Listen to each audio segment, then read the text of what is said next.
New इरा world यानी कि नए युग की नई दुनिया में फिर से आपका स्वागत है। प्रणाम दोस्तों। 23 अगस्त 2025 ऊना हिमाचल राष्ट्रीय अंतरिक्ष दिवस। हिमाचल प्रदेश के ऊना जिले में राष्ट्रीय अंतरिक्ष दिवस पर आयोजित एक कार्यक्रम में बीजेपी सांसद अनुराग ठाकुर ने छात्रों से पूछा, पहला अंतरिक्ष यात्री कौन था? छात्रों ने जवाब दिया, नील आर्मस्ट्रांग। इस पर अनुराग ठाकुर जी ने कहा, मुझे लगता है पहला अंतरिक्ष यात्री तो हनुमान जी थे। इसके बाद उन्होंने सोशल मीडिया एक्स पर भी एक वीडियो शेयर किया और लिखा, पवन सूत Hanuman ji the first astronaut. यह बयान सोशल मीडिया पर तेजी से वायरल हो गया और खूब इस पे मीम्स बने।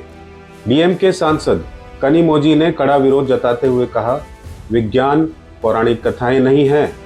बच्चों के दिमाग में इस तरह की बातें डालना संविधान में वर्णित वैज्ञानिक दृष्टिकोण का अपमान है। कई फैक्ट चेकर्स और मीडिया रिपोर्ट्स ने साफ किया कि पहला इंसान जो अंतरिक्ष गया था वो सोवियत कॉस्मोनॉट यूरी गागरिन 1961 में थे, नील आर्मस्ट्रांग नहीं थे।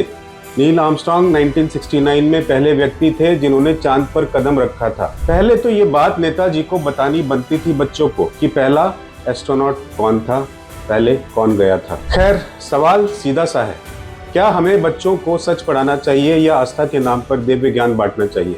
आस्था है, सम्मान है, इसमें कोई शक नहीं। हनुमान जी आराध्य हैं। इम्तिहान देने से पहले मंदिर में माथा टेका जाता है, लेकिन सवाल ये है कि अगर बच्चा परीक्षा में लिख दे पहला अंतरिक्ष यात्री हनुमान जी, तो क्या उसे नंबर मिलेंगे? पूरे हिंदुस्तान भर के स्कूल में पढ़ाने वाले हर गुरु, हर शिक्षक से अगर सवाल किया जाए तो क्या लगता है आपको, क्या जवाब होगा? विज्ञान और आस्था दो अलग अलग रास्ते हैं।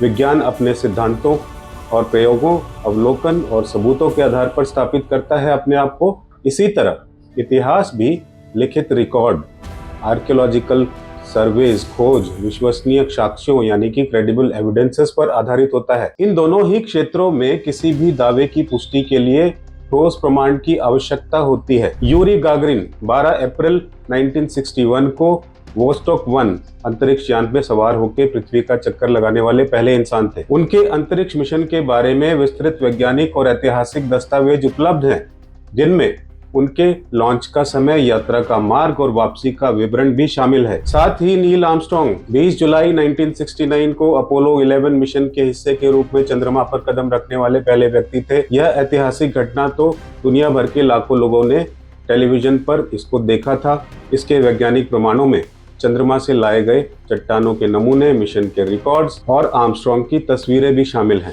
दूसरी ओर आस्था का संबंध विश्वास, परंपरा और आध्यात्मिक मान्यताओं से है, जो अक्सर लिखित या मौखिक धर्म ग्रंथों पर आधारित होती है। रामायण जैसे प्राचीन ग्रंथ, जिनमें हनुमान जी के बारे में बताया गया, आस्था का विषय है। इन ग्रंथों में वर्णित घटनाओं को लोग आध्यात्मिक और धार्मिक सत्य के रूप में स्वीकार करते हैं, न कि वैज्ञानिक या ऐतिहासिक प्रमाणों के रूप में। हनुमान जी की कथा, हनुमान जी का लंका तक की यात्रा के लिए समुद्र को पार करना और सूर्य को निगलने का प्रयास जैसी कथाएं भक्तों के लिए प्रेरणा और भक्ति का स्रोत हैं। ये कथाएं धार्मिक और सांस्कृतिक महत्व रखती हैं, जो लोगों को नैतिक और आध्यात्मिक शिक्षा देती है। इन कथाओं को वैज्ञानिक प्रमाणों से तोलना सही नहीं है। क्या लगता है आपको? क्योंकि उनका उद्देश्य वैज्ञानिक सत्य को बताना नहीं है, बल्कि आस्था को मजबूत करना है। क्या लगता है आपको, विज्ञान की किताबों में केवल वही जानकारी शामिल की जानी चाहिए जो वैज्ञानिक तरीकों से सिद्ध हो रही है? इन किताबों का उद्देश्य छात्रों को ब्रह्मांड के बारे में फैक्चुअल और प्रूवन जानकारी देना है।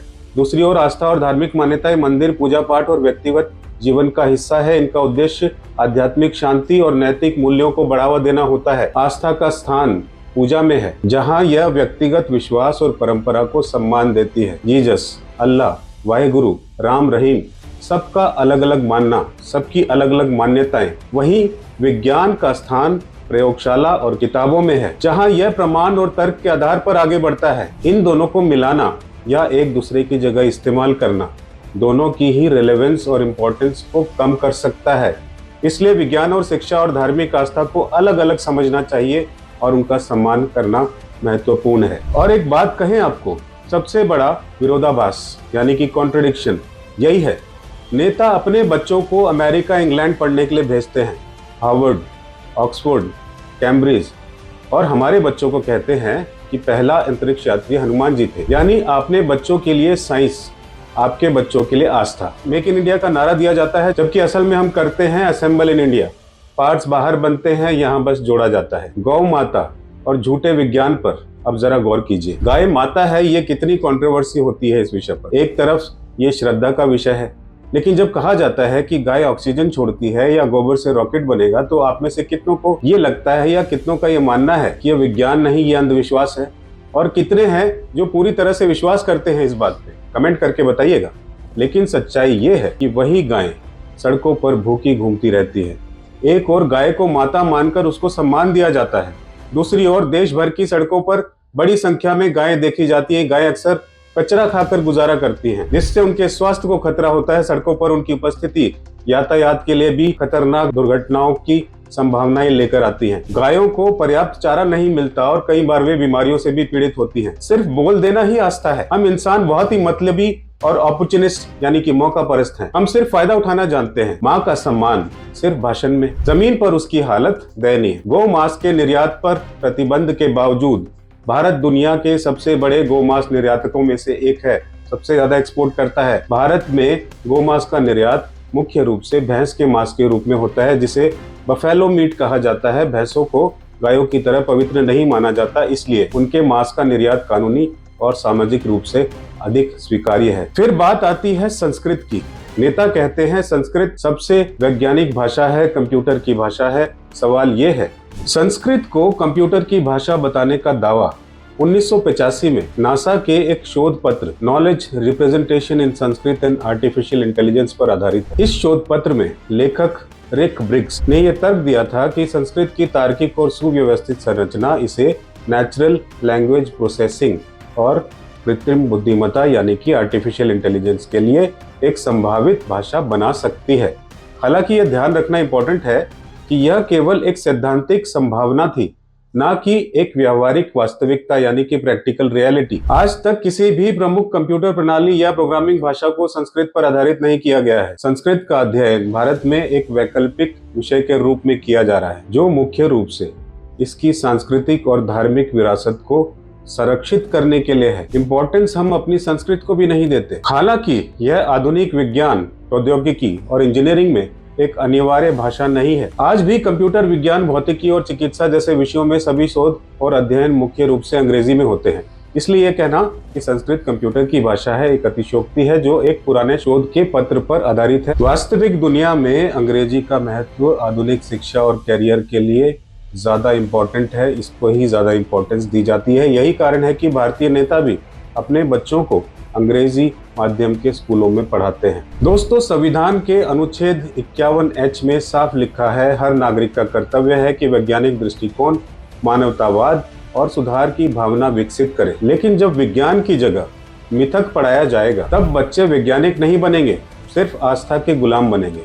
और यही सबसे बड़ा धोखा है इस देश के साथ। विज्ञान का अपमान करके आप बच्चों को भविष्य से दूर कर रहे हैं। ग्लोबल इंडेक्स और भविष्य की अगर हम बात करें, आज दुनिया आर्टिफिशियल इंटेलिजेंस के दौर में है। अमेरिका इनोवेशन इंडेक्स में 3रे नंबर पर है, चीन 11वें नंबर पर है और भारत हम 39वें नंबर 39th नंबर पर है, क्योंकि हम अपने बच्चों को भविष्य नहीं पढ़ा रहे हैं, बल्कि उन्हें अतीत की कहानियों में उलझा रहे हैं। आस्था आत्मा की ताकत है, विज्ञान जीवन की जरूरत है। आस्था हमें मंदिर तक लेकर जाती है, जहां हमें मानसिक शांति और आध्यात्मिक शक्ति मिलती है, लेकिन विज्ञान हमें चांद और मंगल तक लेकर जाता है। यह वही विज्ञान है जो हमें बीमारियों से लड़ने के लिए चिकित्सा विज्ञान के नए नए उपकरण और दवाएं देता है। यह वही विज्ञान है जो हमें तेज और सुरक्षित परिवहन के साधन देता है, चाहे वह हवाई जहाज हो या बुलेट ट्रेन। विज्ञान के ही दम पर आज हम सॉफ्टवेयर और आर्टिफिशियल इंटेलिजेंस की दुनिया में हैं, जहां हर काम आसान होता जा रहा है। यह वही विज्ञान है जो हमें नए इनोवेशंस के दरवाजे खोल कर देता है, फिर चाहे वो इलेक्ट्रिक कार हो, स्मार्टफोन हो या फिर रोबोटिक्स। आस्था हमारे दिल को शांति देती है, लेकिन विज्ञान हमारे जीवन को बेहतर और आसान बनाता है। इसलिए जरूरी है कि धर्म का सम्मान भी हो और बच्चों को सच भी पढ़ाया जाए, क्योंकि संस्कार जरूरी हैं। साथ ही साथ एक और इम्पोर्टेंट बात, अंधविश्वास घातक है, क्योंकि यह न केवल व्यक्तिगत जीवन को नुकसान पहुंचाता है, बल्कि समाज की प्रगति में भी बाधा डालता है। जब लोग बीमारियों के लिए डॉक्टर के बजाय झाड़ फूक पर भरोसा करते हैं, तो वे अपनी जान खतरे में डालते हैं। इसी तरह जादू टोना के नाम पर होने वाली हिंसा और आर्थिक धोखाधड़ी भी अंधविश्वास का ही परिणाम है।